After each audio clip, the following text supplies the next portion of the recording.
just to jump in on your question, I think of two things that I aspire to right now. One is to change the laws that are applicable, the ones that are really fomenting systemic racism and other things that are keeping Black people down.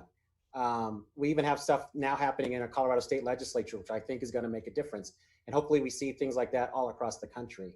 And this may sound a little weird, but I would like to be an ally to any white people who really want to address this issue with other white people, because I think one of the key breakthroughs that we're going to have as a society is if white people really try to understand what's going on, and then talk amongst each other about how to bring change.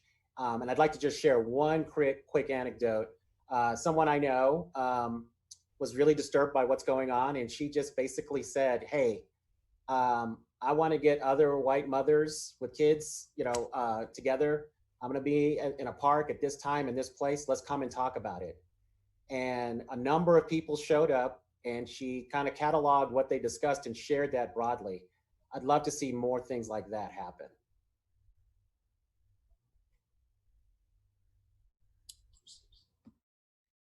Thank you, Adrian. Imam Ali or Dr. Hassan, would you all like to share what your aspects of aspirations look like? Imam Ali, you're muted.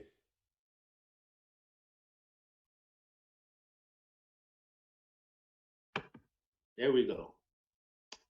For me, I think establishing a model community that can give people a sense of what can be done as we try to establish moral character and moral strength in this country, because the leadership has failed us. The leadership in this country has been without moral strength and character and courage, lacking courage to stand up for what is right. And bottom line is they've been bought and paid for.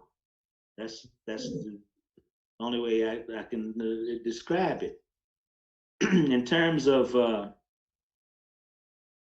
this particular demonstrations that have been going on, I know from experience, had not the Caucasian youth in particular, had they not showed up to the demonstration, a lot of bodily harm would have happened to the African American community. But they couldn't do it because there was too many Caucasians there, and I'm sure they got calls from some of their mothers and fathers that said, don't shoot, don't just open fire. Otherwise, it could have been a mass slaughter. I'm very, very aware of that and concerned about that. And we hear the deafening silence from people in leadership. They're not speaking out. They're not saying anything. They're quiet. And ordinarily, they have something to say, but they're quiet, and silence is complicity. In this particular atmosphere and environment, if you're silent, you're complicit. You're a part of the problem. And so I think those are the things that come to mind for me, because like I said earlier, in Chicago, in the Democratic Convention in Chicago, there was a police riot. It was a police riot. The police were so amped up and ready for the protesters who were coming from all over the country to the Democratic Convention, until just before the convention and the protesters were there, they were rioting. The police rioted. So we know that that's a definite possibility, particularly with the leadership that we have on Pennsylvania Avenue. So we have to be aware of that. We have to make sure those who are in positions of leadership in government that didn't stand up, who didn't speak out, that we remove them from office. So we have to make sure that everybody votes. We have to make sure everybody votes. They have to go.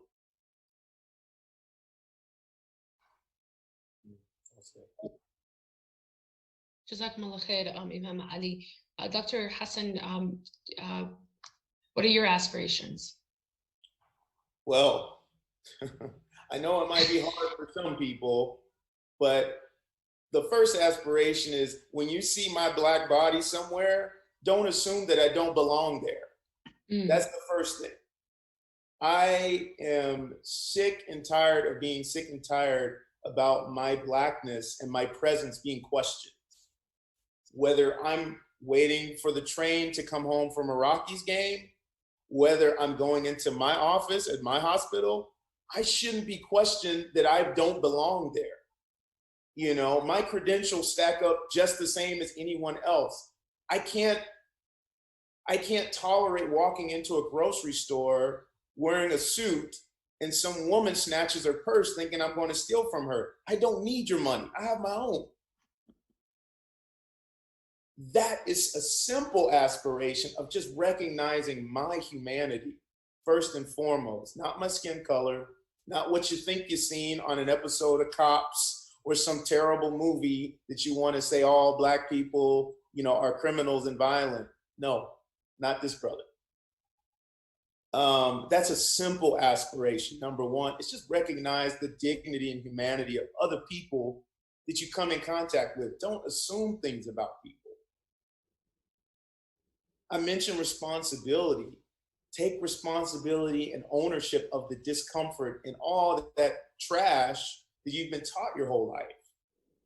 You know, when people encounter you and they think, wow, you don't see that every day. You don't see a, you know, Stanford graduate, Georgetown graduate every day, huh, Adrian? Isn't that funny? Yeah. Where'd you do your training at? You know, time out for that. We are scholars. Our last president, Mr. Barack Hussein Obama, you know, was the president of his law review. He and his wife, Michelle Obama, were like, I still can't imagine how in 2019, 2020, the 21st century, people still hang on to these vestiges of coonery and nonsense that are from an era long forgone. You know, people need to understand and take responsibility to know the history of Black people in America. We've had great things before we came to America. We had great things here in America, and we will continue to have great things. Look up Black Wall Street, people. Understand the domestic terrorism that some individuals' ancestors perpetrated against Black communities in this country. Look up the idea and understanding of what a picnic is. You know, like there's some heinous things that this country has in its history, and they have to take responsibility for it. So that's an aspiration that I have, is understanding your own mess before you come looking at mine. Recognizing my human dignity and the humanity and fellow man, and establishing that allyship. We got people who's laying their bodies on the line, and we got just as many people, as Imam Ali said, as quiet as church mice, scared to even share a post or a hashtag. That's the least you can do for a brother or sister or someone that you met in your life. We all know those folks who are quick to say, I'm not racist. I know Johnny. He's my buddy. Where are you at now for Johnny? You could at least put a hashtag on his name. You know, say, I stand with you.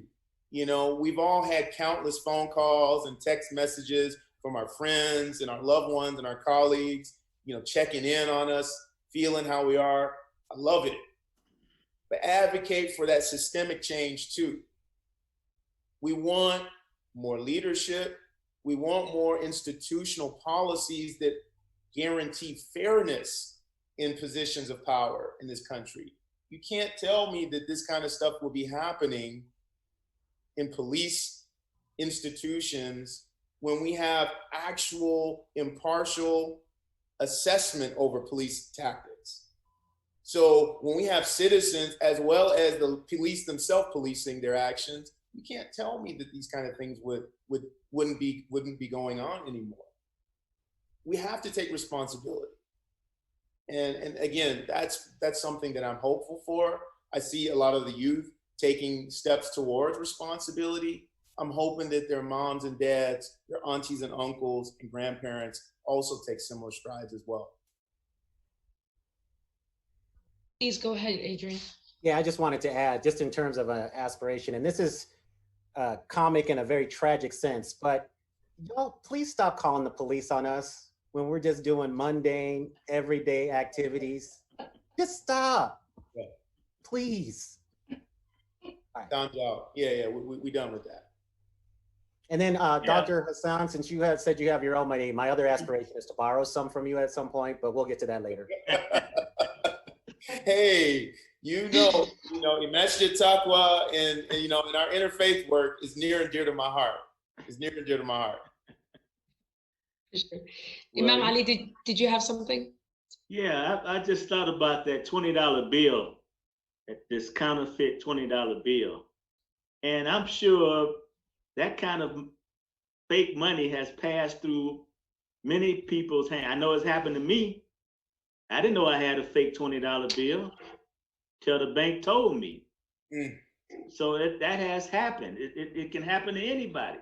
But for someone to lose their life over a fake $20 bill, it's just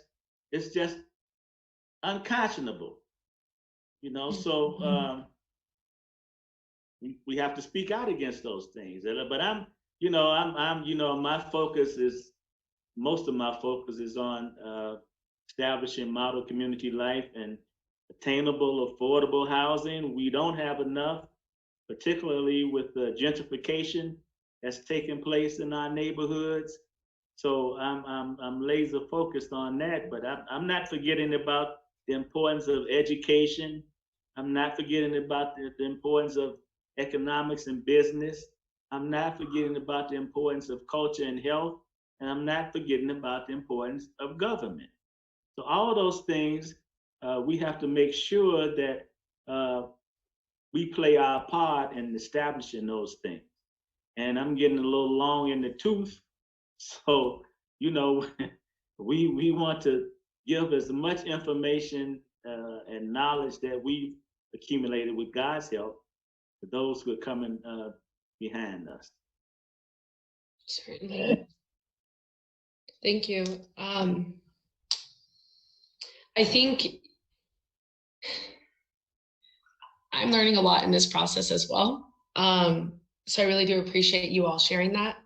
And I think, I would really like to hear, we talked a lot about systemic change, and we talked a lot about institutionalizing policies. And Adrian, I'd like to go back to the Colorado State legislation that you talked about, that Representative Harold is one of the sponsors on. And I was hoping that you can give a little bit of context about what is the purpose of that type of legislation that is being proposed, as some of the viewers are having questions about that, as they have not heard of it yet. So I was hoping you can provide us a little bit of insight on that. Yeah, I don't have too much details on it. So what I will say broadly is the idea is just to codify police accountability in so many ways. So I haven't been able to see the whole bill, so I'm sorry that I can't give a lot of details, but Representative Harrod is a very sharp, very communicative about what she's doing. So I'm sure that details of that will come out.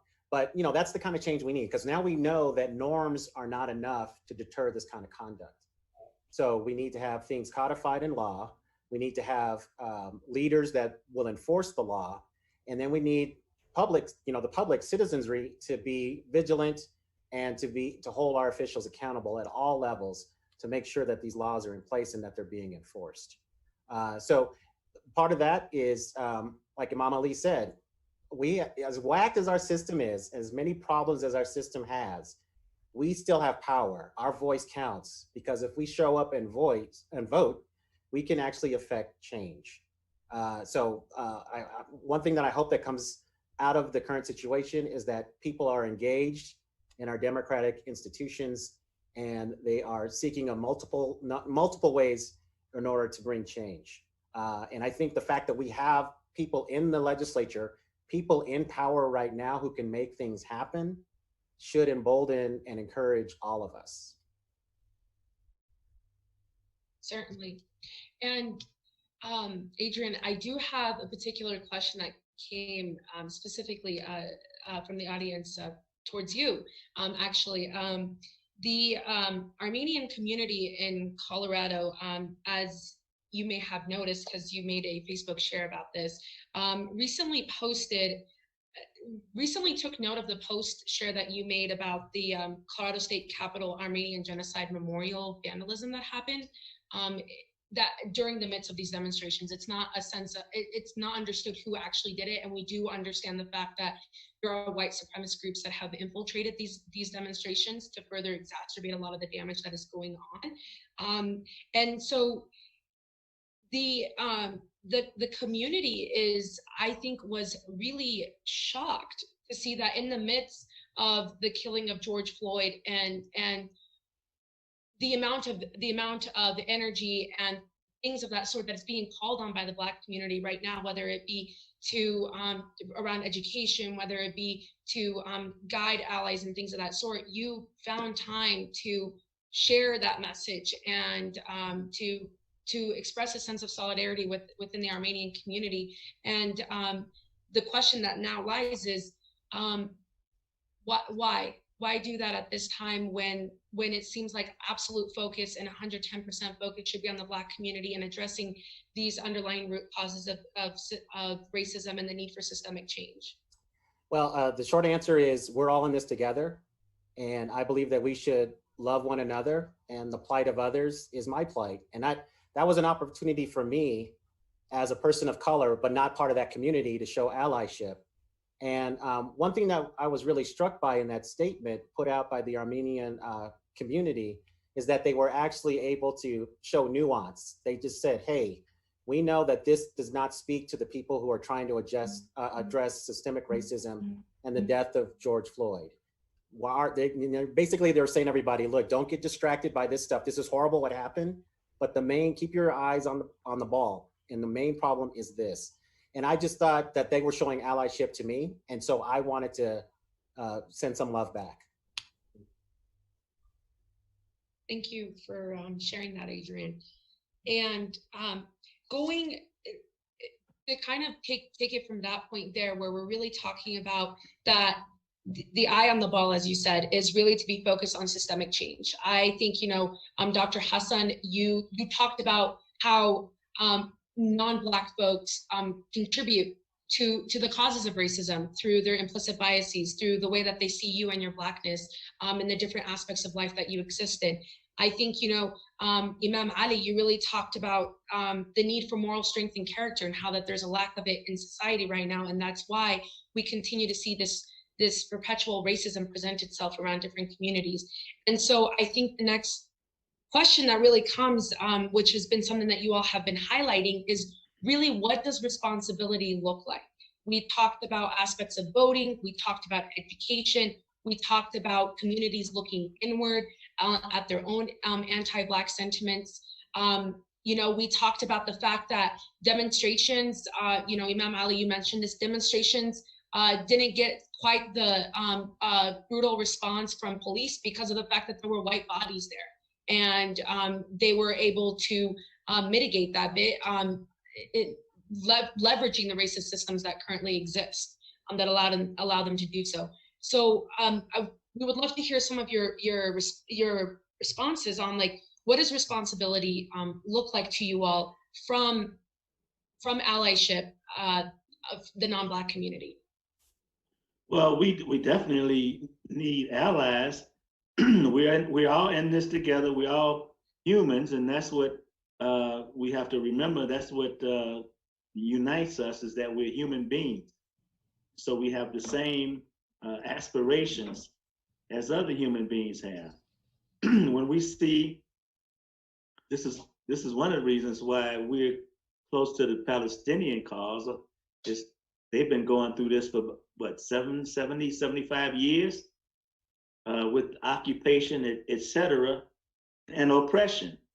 We've been going through it for 401 years now. Okay, so we have to put that in context. But we are very sensitive to others who've been oppressed. We see what's happening in Syria, where their country has been completely destroyed and demolished. And other places around the world, in Africa. We can go on and on. So there's a kinship with human beings, particularly those who have been under oppression. And we have a modern day pharaoh in the White House right now, who's a white supremacist. He took that photo out. We've seen the photo just similar to that was taken by Adolf Hitler, with the Bible in his hand, just like Trump. And we know that what he was about, white supremacy and Nazism. And so this was really just a sign to Trump's base. They knew what that meant. They knew exactly what that meant. So we have to be conscious of that. But we cannot let ourselves be distracted. And anytime you're demonstrating, you always have an element that's there. They have their own agenda. When I was in demonstrations, you would sometimes, matter of fact, I found out later the guy that was right next to me that was saying, right on, power to the people, Black power. He was a police informant. And you had other people who were anarchists in that crowd. There are only a very, very small, tiny amount of people that are like that, but they can influence some of the other people in the crowd if they're not careful. So you have to be conscious and careful when you're doing these things, because you have Malcolm X's bodyguard was the police. Fred Hampton's bodyguard was the police. And both of them were assassinated. We can go on and on and on. This has been a pattern in the history in America, and it hasn't stopped. The residue of J. Edgar Hoover, we still have some of that present today. It's still there. And we're still fighting with the plantation ghost that's in our subconscious mind. We're dealing with 400 years plus of PTSD, post-traumatic slave disorder. That's what we're dealing with.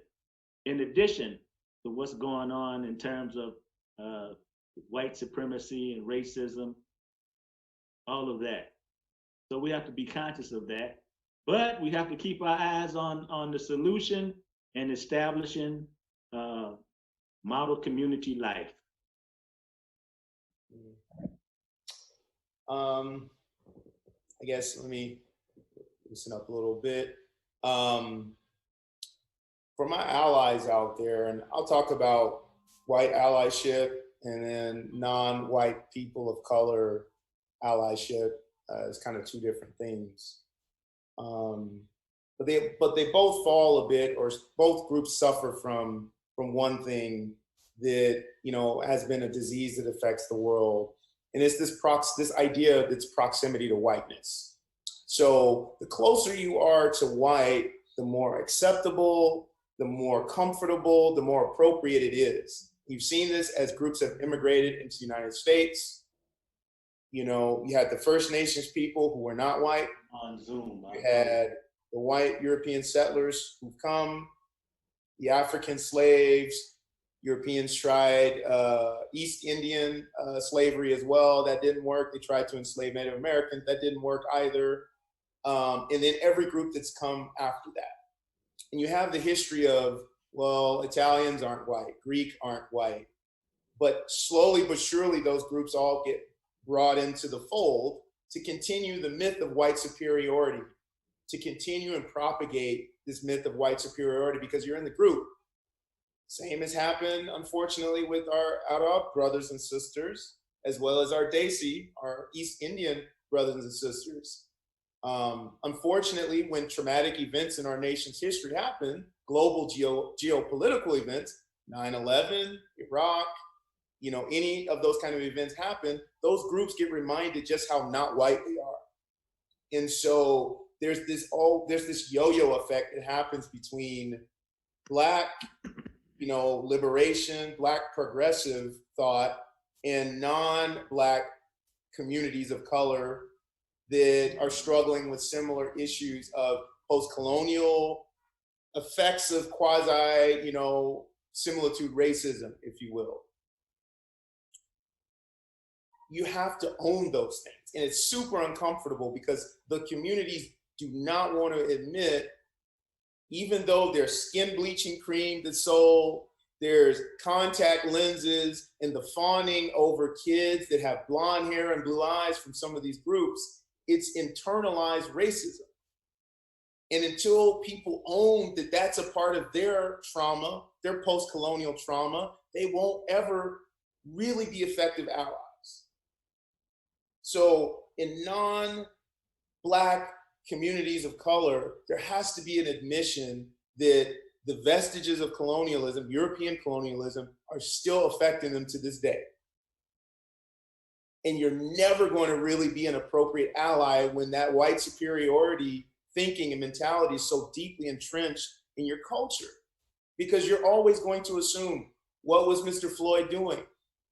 What was he doing to have the cop arrest him in the first place? Why was he there? He must have been doing something wrong. This assumption of Blackness as wrong has to change. And that will never change when you have an internalized white superiority or inferiority complex for some communities.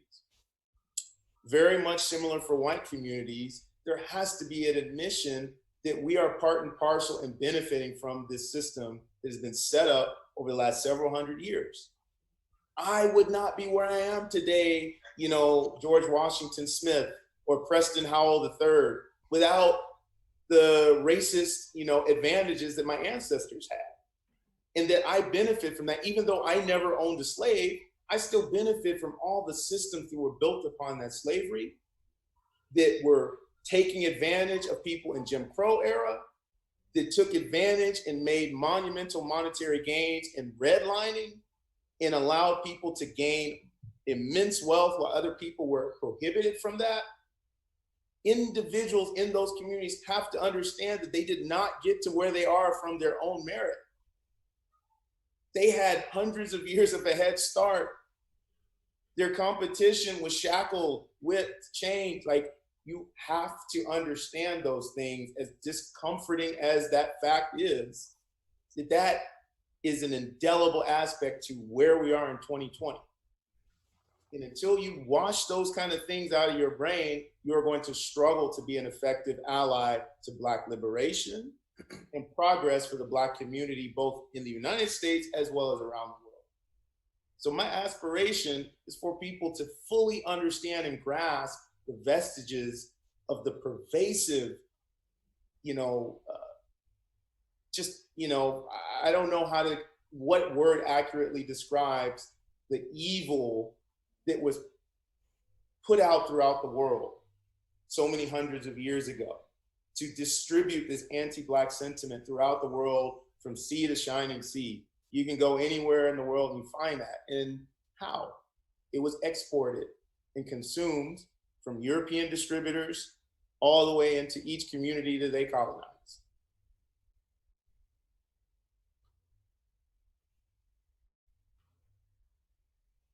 Go ahead, Adrian. So yeah, just a couple of other thoughts that I had. One way that people can help. One way that people can help is just to listen and understand that the Black community is not monolithic. So they may get different answers than they were expecting, but just to listen and be present and affirm the humanity of that person who's expressing their pain or whatever they're feeling in that moment. We talked about engaging politically, support people who express values, at least public policy values that'll lead to the change that we need. And, do what you can where you are. I'm taking that from my good friend, Tony Tipton Martin. We all have different gifts, so we have to find our place. But if you have the willingness to bring about change, that's a great start. And so I would just encourage people to figure out, and I'm in many ways still trying to figure out what is my place in this movement? How can I best help change the current situation? So I don't have all the answers, but what I do is I just try to listen to others and try to create a shared future, something that we can build together. Hey, Tamara. Certainly. I think in really talking, we have quite a few viewers that are educators. And so a lot of the things that we've been discussing have been about root causes and the fact that a number of people are just not aware of the privileges that they carry because they've never had to worry about them. And that makes them a privilege in themselves. And we talked about the history of this country in many different ways. And the fact that our education system, without a doubt, is engineered and crafted in a way to push out a certain national myth for the best interests of those in power. And so for the educators on the call, what advice would you have for them, especially in educators in K through 12 whom are instilling education within the next generation of leaders, within the next generation of youth and everything of that sort? What advice do you have to them in order to challenge that national myth that continues to be instituted in public and private schools throughout the nation?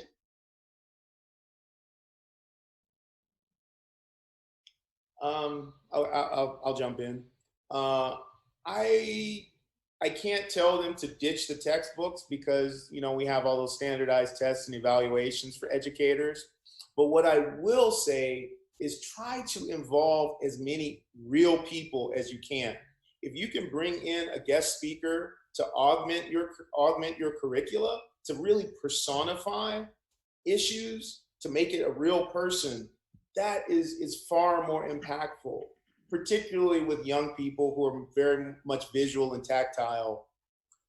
Using different kinds of projects and resources like the 1619 project, where it's not, it is a project that's rooted in the concept and institution of slavery, but it talks about how this institution of slavery has tentacles throughout the entire essence of the United States. And it's done in a very sound story, visual element that really hits on different learning styles.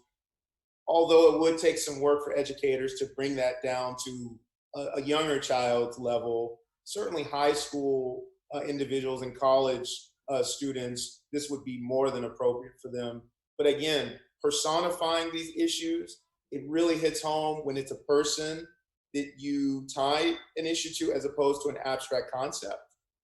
That would be my best recommendation. So trying to bring real people into your classroom and personifying these issues we've mentioned. Yeah, and also we have to change the history books. The history books have to be changed. What do you think is going to happen when you start the history of African Americans with enslavement?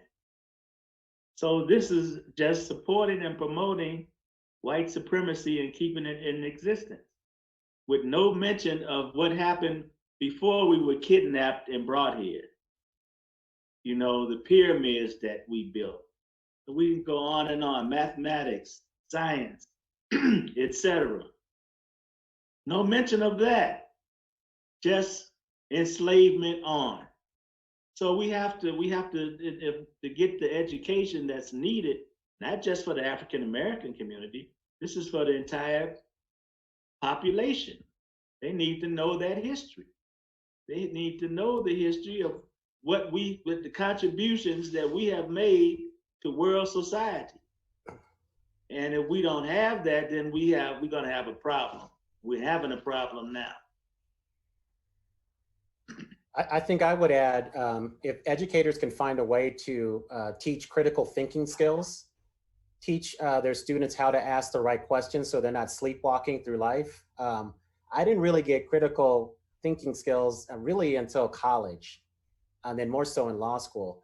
But one of the best classes that I've ever had looked at World War I from various theoretical frameworks and said, okay, how do you explain World War I through economics? How do you explain it through domestic politics? How do you explain it through foreign policy? And that just opened up a whole world. And I just think if we can teach people how to think critically and ask the right questions, it expands the opportunities for learning, and I think can create the right mindset. Certainly. Thank you so much for providing your insights on that. We've been talking about, you've all been sharing a lot of about the different ways that you are impacting our relative communities, and how that shaped your experience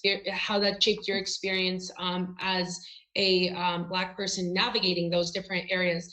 And I want to go back to something that you said earlier, Nabiha, that has been highlighted in different ways, is we've been talking about the need for tangible plans and a type of agenda. Tamara started off the conversation saying that we are in a moment, and this moment needs to be transformed into a movement. And that movement needs to be dedicated to Black liberation, to ending the systemic racism and the injustices in all the variety of forms that it continues to exist. And only then can we have systemic institutional change. There's a lot of information going out there. Adrian, you highlighted that the Black community is not a monolith by any means. There's different aspirations, there's different desires, there's different means of going about it. For people that are allies, how do they find those different types of tangible plans and that agenda to align with and to move forward? And do they carry any responsibility to add to those tangible plans? Or is it the Black community that fully leads in this? And so I would really love to hear your perspectives on this. Interesting. I encourage people to get uncomfortable. So I often, my friends know, I love uncomfortable conversations. I love talking with people who disagree with me, who are diametrically opposed with me. And in order to accomplish these aspirations that we have, we're going to have to talk to a whole lot of people who don't care about Black liberation or Black, equality. They don't care about those things. We have to convince just enough of them to get these things through. So the responsibility of the majority community is, if we're all talking about people who are moral, just-minded, equity-seeking individuals, it is their responsibility to seek these conversations out, as uncomfortable as they may be. Our responsibility is to partake, to be partners, negotiate, because these are all going to be very tough negotiations. But at the end, coming out of this with a better deal. Coming out of this with a better deal for our civic discourse and our lives in society.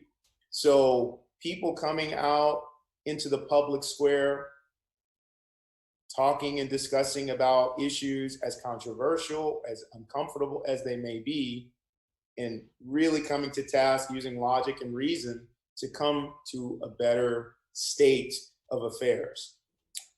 This is going to involve politicians. It's going to involve local leaders. This is going to have to be something at a national, not a national, but a local level that goes up.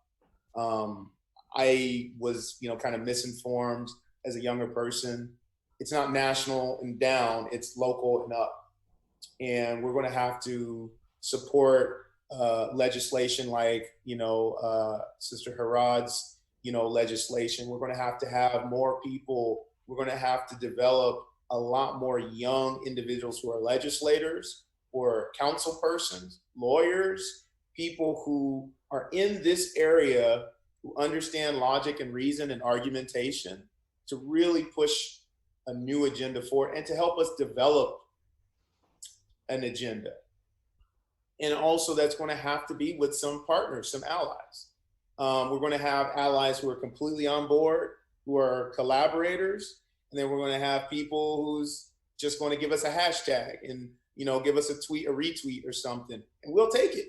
We're hoping we get more people who are actually going to put action in and not just retweet. We're hoping that there's going to be people coming to the table and who are willing to distend the things that only benefit themselves to benefit others. Because at the end of the day, that's the crux here. People are putting themselves completely before anyone else at the expense of everyone else. If we want for our brothers and sisters what we want for ourselves, these things cannot happen. We can't be okay with these things if we see each other as human beings and we truly want for each other what we want for ourselves. So bringing all of the work back locally and coalescing into something bigger with our allies, I don't know of another way forward. Listening to Black leadership, listening to Black voices, deferring to Black voices on these issues. It's a necessity.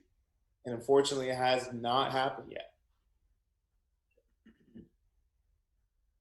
Yeah, we have to partner with like-minded, right-minded people who have the same or similar vision that we have, and we can work together with people who are right-minded. Now, it takes a collective effort. It's going to take a collective effort to get to the goal that we're trying to get to. But as our prophet said, you see a wrong, you have to stop it with your hands. That means you have to act upon it. You have to put some action into it. And I know the Christian said faith without works is dead, right? So we have to act against the wrong. We can't act against it. We have to speak out against the wrong and at least say it's troubling in our hearts. And this is something that's doable, but it takes moral strength and courage in order for us to do it. And really, it really doesn't take a whole lot of people to do it. You just have to have a group of people who are like-minded and are not going to stop, that have the patience and perseverance to see it through to the end. We have to have that. And since those who know me know that I'm all about food, I call it trying to set welcome tables in my life in various contexts. And what that means is creating a safe space so that people feel like they can really share what's on their heart. And I have to be of a spirit that I can accept something that's really whack that someone says, but hold the tension and just understand, I need to understand where they're coming from. They need to understand where I'm coming from. And at least if we may disagree after all of that, but at least we can get to the point where we hear each other and listen and recognize the divine in that other person, recognize their humanity. That gives us a real chance, I think, to make progress. Thank you so much. Well, Imam Abdur-Rahim Ali, Adrian Miller, Dr. Nabi Hassan, this has been an absolutely riveting conversation. The people have been engaged from the second that we started this conversation, and I think we can keep going on and talking about this. And I really thank you all for really sharing your truths with us, sharing your sentiments, sharing your aspirations, sharing your advice. I know that's quite a laboring process and in the midst of all that's going on. And so I really do thank you for all of that. And I know the viewers do as well. I'd like to turn it over to each of you to hear any closing thoughts that you might have to share before we conclude this session. I'll just say, keep the faith. We've got a lot of work to do, but we can do it. Beautiful. Imam Ali. We've been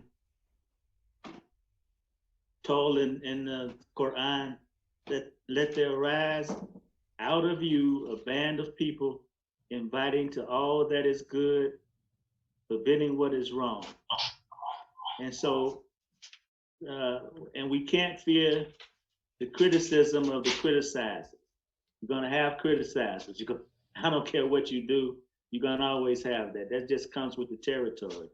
But let us strengthen our bond, particularly with those in the faith community and people who are right-minded and like-minded. And I think if we can do that, we can begin to strategize on how we can get some things done, and that we stay productive and produce.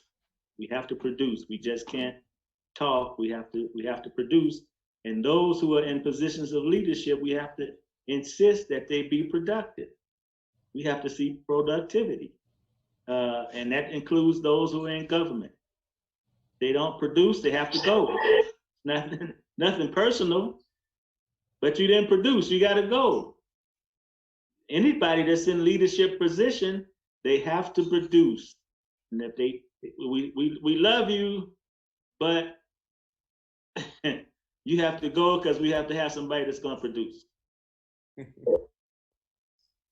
I would just say that the world is watching, and more importantly, the youth in our future is watching. And the moments that we take and step back and the things that we do right now directly determine what happens in the future. And so I hope and pray that each of us ponders and reflects day to day, moment to moment, is what I'm doing improving that future, or keeping it the same, or making it worse? And for whom would it improve, keep the same, or worse? And if you aren't troubled and saddened by what you may do hurting other people, inhibiting them from life, liberty, and pursuit of happiness, or even worse, you don't care, you really need to do some deep soul searching. Because something inside of your soul, your spirit, your energy right now is off. If you don't appreciate the moment that we're in right now and have the deepest desire for change, check yourself. And I'd say that to myself before I say that to anyone. Thank you. If I may just take a moment, I'd like to summarize our conversation here, since we began the conversation with our first panelist, Tamara Banks, and she's not here with us. And I do want to mention to the audience that Tay Anderson, who is a president, on the board of directors for the Denver Public Schools, was unable to join us because he was in the midst of some car issues, but all is good on his end. Please do follow his conversation that he's currently having now about the presence of police in schools and what does that mean for the Denver public school system. That's currently happening at his page. We definitely missed having Tay Anderson here with us. But for our audience, and for me as a person who's found this as like a huge learning experience as well, this conversation really began about recognizing and acknowledging the fact that this has always been an issue. That racism and the history of police and the mindset that surrounds it has permeated from generation to generation, that has brought us to the moment that we are in today. And Tamara Banks really put into perspective with us, talking about the moment that we currently live in and the fact that there needs to be a movement out of this. And we were then joined in by Imam Abdur-Rahim Ali, who really talked about the root causes of racism and the need to acknowledge and address those root causes of racism. Followed by Adrian Miller, who really put into perspective the pain and evil that surrounds aspects of racism and the story and the reflections that you shared of your grandfather. That was extremely powerful. Followed by Dr. Nabi Hassan, who talked about responsibility and that only each and every one of us recognizing the responsibilities that we have, can we really move to this form of aspiration. And in a lot of that you all have been sharing around allyship, the thing that has really rang true, and most importantly across the board, is that this is not a time to be silent. And there is certainly no need for any type of deafening silence. We all have a responsibility to play in all the different aspects of identities that we might carry. And to really kind of kick that off, we really need to have a sense of taking ownership And that type of ownership means really recognizing, understanding how we've been racialized into society, whether it might be as a white individual, whether it might be as a person that is a non-white person of color, and recognizing the fact that the Black community in itself is not a monolith, and that there are different forms of aspiration. And the way to take that sense of ownership and to move forward is through education. It's through being an active member and involved in the voting process. And most importantly, it's about being physically present, whether it might be at the demonstrations and recognizing the privilege that you might carry there and the type of protections that you can offer through that, whether it's physical presence in terms of conversations that we could be having and you leveraging your privilege in terms of having those conversations around racism and the need to end it within your respective spaces. But most importantly, living through that responsibility, despite how uncomfortable it might be, how new it might be to some of us. And only through that can we really achieve that systemic change that we're really aspiring towards. Because what we're really talking about here is the influence of racism across the entire spectrum of the different systems that impact our daily lives. And through that, we can institute those institutional policies to end that. Did I best summarize that, or are there some aspects that I missed during that process? Okay, wonderful. Well, I would really like to, first off, thanking each of our panelists, Tamara Banks, who is not here with us. Thank you so much for really joining us at the beginning of the call. Adrian Miller, Imam Abdur-Rahim Ali, Dr. Nabi Hassan, it's been an absolute pleasure having you here with us. Hey, Anderson, we really thank you for taking this invitation, and we're unfortunate not to have you here. Really do want to thank the Multicultural Mosaic Foundation for really hosting this conversation and really taking responsibility in the sense of hosting that conversation, and to the sponsors of Interfaith Alliance, Colorado Council of Churches, the Oromo Community of Colorado, Colorado Muslim Speakers Bureau, the Colorado Imam Council, and Muslim Youth for Positive Impact for really sponsoring this conversation and sharing it across your certain platforms. And on a final note, thank you to all of you for really welcoming me into this space. I hope that I was able to meet all of your expectations around moderation. It's been an absolute privilege, and I'm absolutely honored and humbled to have been able to moderate this conversation, and really do thank you all for all the continuous work that you all have continued to do. I've seen it myself. I have benefited from it, and really have an immense amount of gratitude and appreciation for all of it. And thank you to all of our viewers who really tuned in, and wishing everyone to be safe and be well in these very trying times.